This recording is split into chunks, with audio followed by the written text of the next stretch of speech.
La bourse multicollection continue à Tavannes. La salle communale et la halle des sports accueillent depuis hier une quarantaine de marchands de tous les pays, dont un collectionneur des fameux briquets Zippo. Rencontre avec cet exposant hors du commun dans ce journal. La bourse multicollection de Tavannes accueille depuis hier une quarantaine de marchands de tous les pays. Des objets de toutes sortes sont exposés et vendus au public dans la salle communale et la halle des sports. Des timbres aux maquettes de trains en passant par les jouets des enfants, il y en a pour tous les goûts et toutes les couleurs. Parmi les exposants, un collectionneur des fameux briquets Zippo. En 15 ans, il a réussi à réunir plus de 2000 modèles.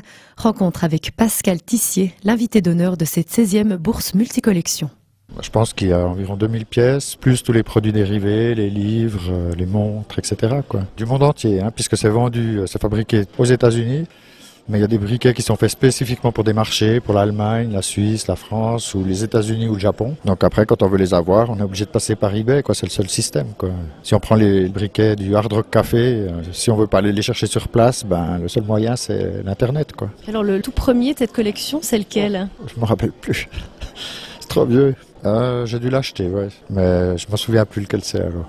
Qu'est-ce qui vous a donné envie de le collectionner? Bon, c'est la forme, c'est l'âge du briquet qui existe depuis les années 30, puis qui finalement c'est un livre d'images il a fait la Deuxième Guerre mondiale, il a fait la guerre du Vietnam, il était connu pour être dans l'uniforme de chaque GI, donc il y a vraiment toute une histoire derrière ce briquet. Puis maintenant c'est essentiellement un support publicitaire, mais si on prend les marques de cigarettes qui sont interdites maintenant, donc pour obtenir des briquets c'est uniquement des produits de marketing, donc on peut pas acheter dans le commerce. Ça augmente la rareté et puis ça devient intéressant.